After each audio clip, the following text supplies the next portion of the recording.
In this video, I'm going to cover 3 additional property strategies for you. In video 1, I covered 3 for you, so if you haven't seen that, watch that first. But in this video, I'll be covering commercial conversions, my favorite. Number 2, flipping. And number 3, JV agreements and partnerships and how they work. So watch this video and see if any one of these 3 take your interest.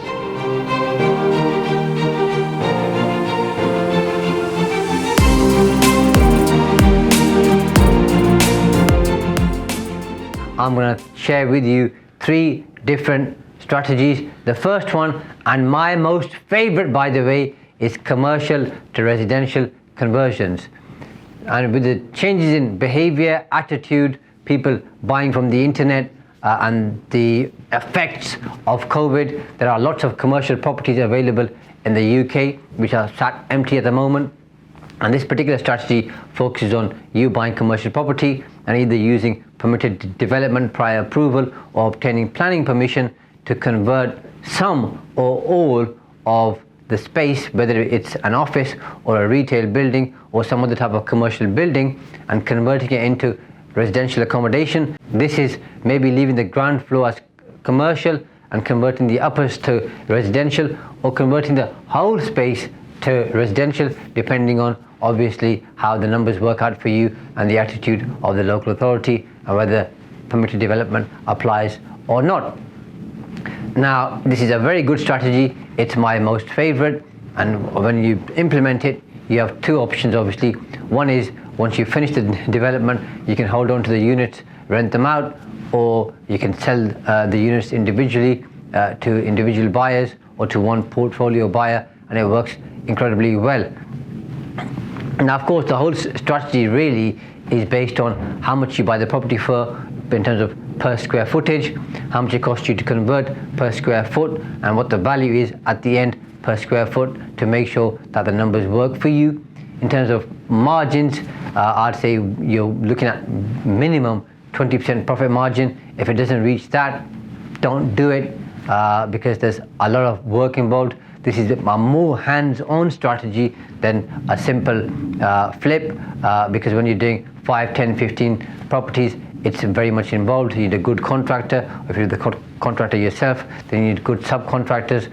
So there's a lot of work involved. There could be planning involved, architects, planning consultants, reinforcing the building, especially if you're having more upper floors built or added on. So there's a lot of work involved. The good thing is with commercial property, generally speaking, especially if it's in the town centre, there's huge demand for that. There's huge demand for housing anyway. People who don't have cars would sometimes prefer living in the town centre because there's lots of local amenities which make it easier for them and they don't wish to have a car. So from that point of view, it works well. And like I said earlier, there's lots of commercial properties empty because people are either working from home or retailers have vacated.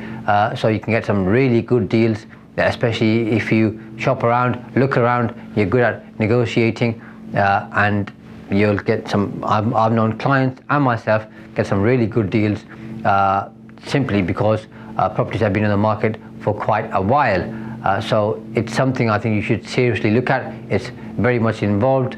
You'll learn a lot on the journey, and it's a profitable strategy if done properly. And of course, you're contributing towards the housing crisis, if I can call it that, because people need more homes, and especially if you're doing 1-bedroom, 2-bedroom flats, apartments, studios, you're helping people from the younger generation to get onto the property ladder, even though they're not buying the property, but at least they've got a property to stay in. And you could do a deal where they end up buying the property from you once they've rented it for a few years. That all depends on your strategy and of course their own attitude. Demand is high for these type of properties, especially for young people and people with younger families, so that works well as well.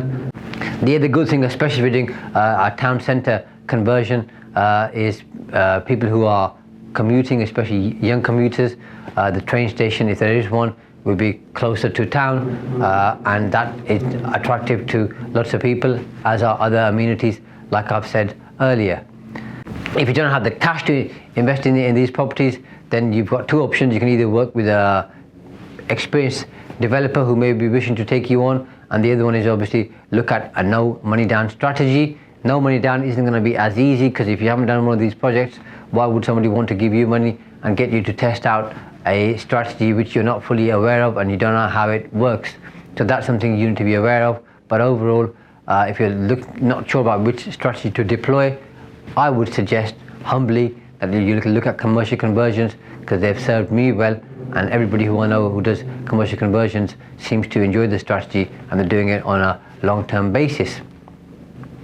The second one for this particular video is buying property to sell. Generally speaking, this is called flipping. So you buy a property, usually below market value. It needs work doing to it. So either it's been empty for quite a while, or it's going through probate, or there are other reasons why somebody's looking to sell this property, and you buy it usually in a pretty poor or bad condition. You then spend money on it, refurb it, make it look good. Once you've done that, you then attempt and aim to sell it, I would hope, for a profit. You could keep it, by the way, and not sell it, but because we're talking about flipping, we are talking about selling. So once you've refurbished it, the value's gone up, you sell the property and make a gain on it. Just so we're clear, this is a trading activity for tax purposes. So if you're doing it in your own name or as a partnership, there's income tax to pay. If you're doing it through a limited company, then there's corporation tax to pay. On top of that, if you're taking money out personally, you'll have to pay income tax on the salary, dividend or bonus that you take out of the property. This is easier to get into than commercial conversions, less involved, so you'll need less capital, less expertise, generally speaking. You still need expertise, but less expertise, generally speaking.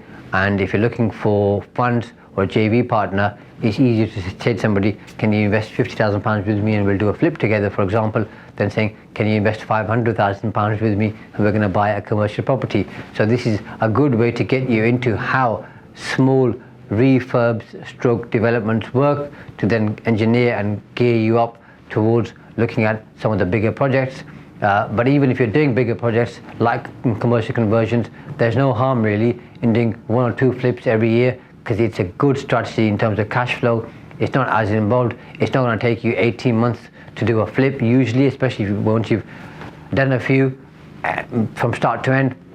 You can do it in 12 months. Now it might take you a bit longer to sell the property. At the moment, properties are selling very quickly, but if the market was slow, still within 12 months I think you can get the whole job done. You can obviously buy properties from auction, and quite a few of these properties do go through auction, so there's good deals to be had there. You can do direct marketing to the vendors by looking around and seeing which properties are empty, vacant or available. You can speak to probate solicitors, they can give you the contacts, and there's other means where somebody's gone bankrupt and that property is available but is in bad condition. So there's quite a few different avenues for you to look at how you can source these properties, and of course you can speak to a deal sourcer too.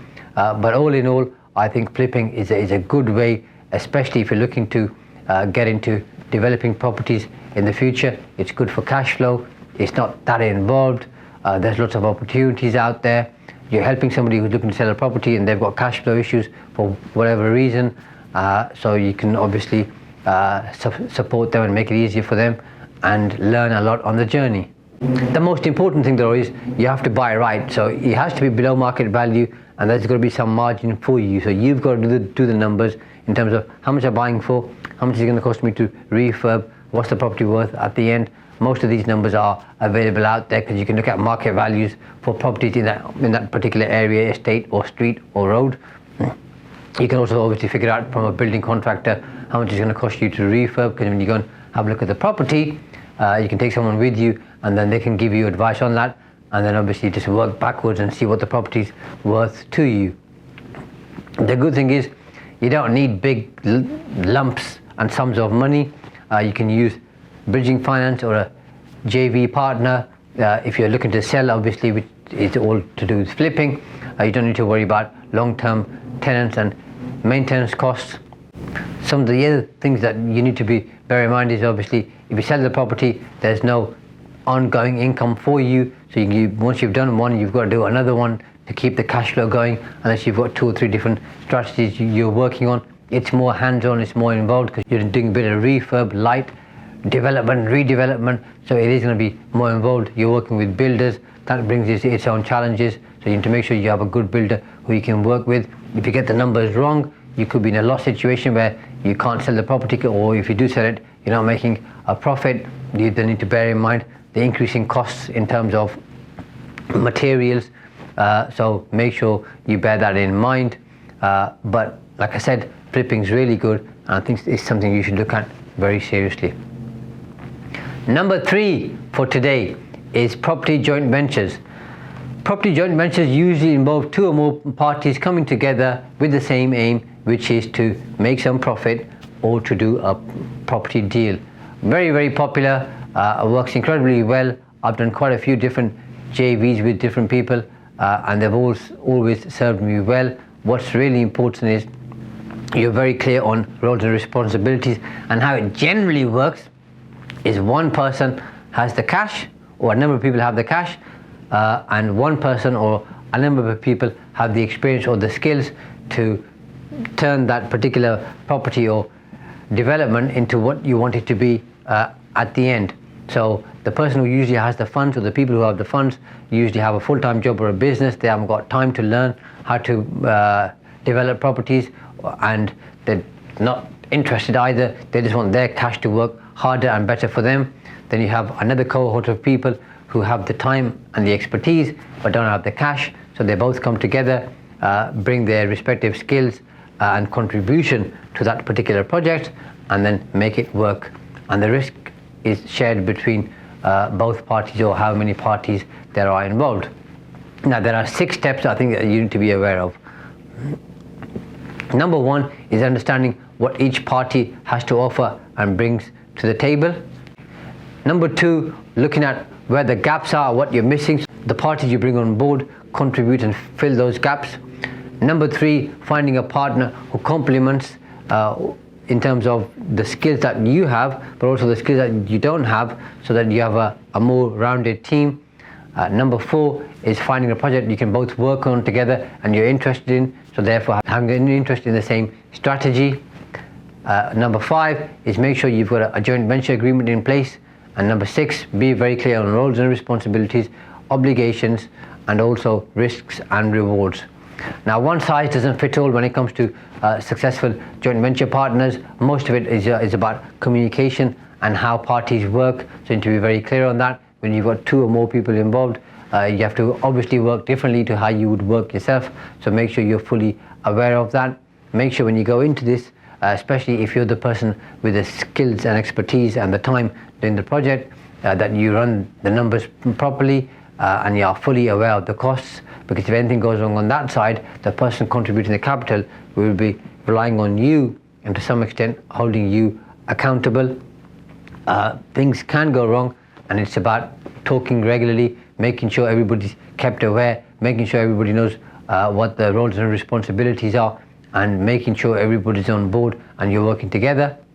And if you are the project manager, you need to be confident you've got the skills to deliver the project on time and on budget. Now, both of those things don't usually happen, and I've said that on other videos, but you've got to make sure you do your best to do that. Then you also need to think about the person contributing the capital. Are they charging you interest, or is that just their contribution to the project? If you're the project manager, are you charging a fee, or are you not charging a fee because the person giving the capital isn't charging any capital? So those are some of the basic things you need to be aware of to get this strategy up and running. And click the subscribe button so you get notified as soon as a video comes out. Post a comment either sharing your experiences of commercial conversions, flips, joint venture partnerships, and also any comments and questions you have that you want me to answer for you. Watch out for the next video.